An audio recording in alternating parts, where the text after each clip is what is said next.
Hello everyone. Before I begin, I would like you for a second to close your eyes and take a deep breath. And I'd like you to think about what you are doing, and more specifically, your potential. And I'd like you to raise your hand if you think in any way you are limiting yourself. If you are the reason you are not succeeding, if you are the reason you are not getting what you want, if you are the reason your potential is not unlocked. Thank you, you may put your hands down. And that's the thing. We as humans subconsciously self-sabotage ourselves. For we are afraid of what will happen in the future if we don't enable this protective mechanism. We are afraid that the risks outweigh the rewards. And the thing about this self-sabotage is that it creeps into everything we do. From our language, to our body language, to our actions, and to our thoughts. For at the end of the day, it is our perspectives which impact our passions. And more specifically, our success with our passions. And oftentimes, this self-sabotage can even contribute or become one of our biggest regrets. For example, for me, my biggest regret was this past summer. Going from sophomore to junior year, I was brimming with ideas. I had so many things I wanted to implement, but at the same time, I was drowning in my current responsibilities.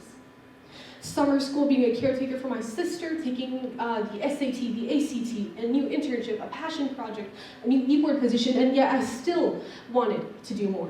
And so I started researching about college and pre-college, and I compiled a list of 30 different programs I wanted to apply to. And in the end, I didn't apply to a single program. And actually, I became obsessed with pre-college. And the more that I started researching about pre-college programs, the more obsessed I became. And it became so intense that at one point I would wake up at 2 or 3 a.m. and I would write down another thing that I wasn't doing. Just so every morning when I wake up and I grab my iPad, all I could see is everything that I wasn't doing. A constant reminder that I wasn't enough, that I wasn't valued. And throughout this process, I accidentally lost myself, and only through this past semester have I begun to recover. And that's the thing. Unfortunately, this experience that I had is not one that is sole. It is one that is shared, and I'm sure many of you guys have gone through it. The thing is that we as humans, when we sabotage ourselves, we just get in our heads and we think and think and think and think and think so much that we lose parts of ourselves. We lose the opportunities that we care about, the opportunities that make us us, the opportunities that excite us. And like a rubber band, we add so much tension upon ourselves that one day we just snap. And once we snap and we break that rubber band, we have to figure out how do we mend ourselves back together? How do we fix this broken rubber band? And while it may seem like that rubber band can never be that rubber band it was again, I'm here to assure you that that is not true at all. And so how do we mend that rubber band? To mend that rubber band, we must create that base knot, and then we must ensure that it is tightened. And so to create that base knot, we must first build ourselves back from the ground up. We must establish inner peace in ourselves. And for that, we look towards the Institute of Economics and Peace. The Institute of Economics and Peace is an international think tank whose research is not only used by the United Nations, but by the World Bank. And they have crafted 8 different pillars, as you can see up here, which create peace. Peace that lasts. And these, while this is for countries, the same peace can be and should be applied to ourselves to create inner peace. And so broken down a bit more, we have 3 different categories. Mental health, focusing on all the different parts of ourselves, and lastly, our work commitments. And so beginning with mental health, oftentimes, the reason why we self-sabotage is directly related to our mental health, to the things that we are struggling with. For example, for me, I was struggling with my self-worth, my confidence, my validation, and because of that, I seek academic validation. And if you are in the same boat, I assure you, your worth is not associated by your academics, while it may seem like that because of Stevenson and the other people around you. And whether that's you telling yourself or others telling you, you are enough. You will be enough, and you were enough. You were always enough. And so once you identify what you are struggling with in regards to your mental health, you must then communicate it, not only to yourself, but communicate it to the support system around you, to those who love you, to those who cherish you, to those who will always be there for you and get you the help you need. And throughout this process, we must then move on to our second stage. You must focus on all the different parts of you. You must look at everything you do. You must focus on your physical body, your mental health. You must look at your hobbies, your self-care. Oftentimes we neglect ourselves. Please raise your hand if you think at any point you are neglecting a portion of yourself.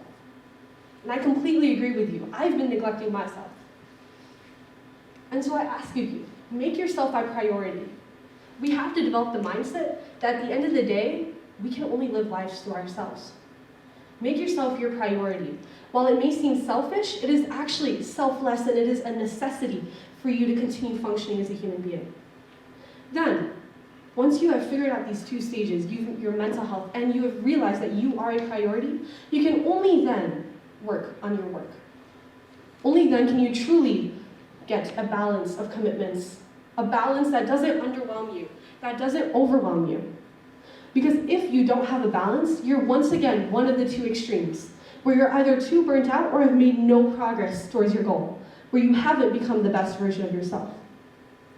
And once you have worked on all three of these sections, your mental health, all the different parts of you, and lastly, a work balance that you yourself can prioritize and fulfill while still taking care of yourself, well, congratulations, everyone. You have your base knot. But then the question arises, how do we ensure that this base knot stays secure, that it doesn't undo, that we don't self-sabotage ourselves again? Well, the only way to do that is to be proactive.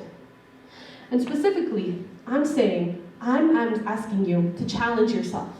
So the next time that little voice in your head says, you shouldn't go to the gym today, you say, why shouldn't I go to the gym today? When not only will I feel stronger, will I feel happier, will I look better, but I will make progress towards my goals of fitness.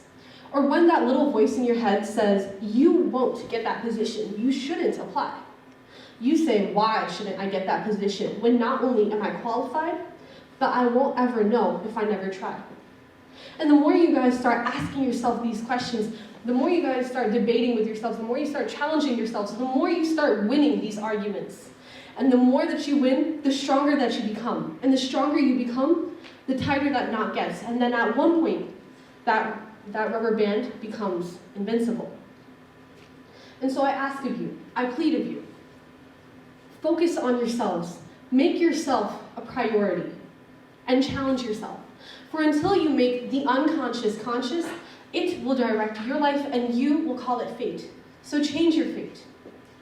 That's the only way you can truly become invincible. That's the only way you can become the best version of yourself. That's the only way you can truly unlock your potential. Thank you.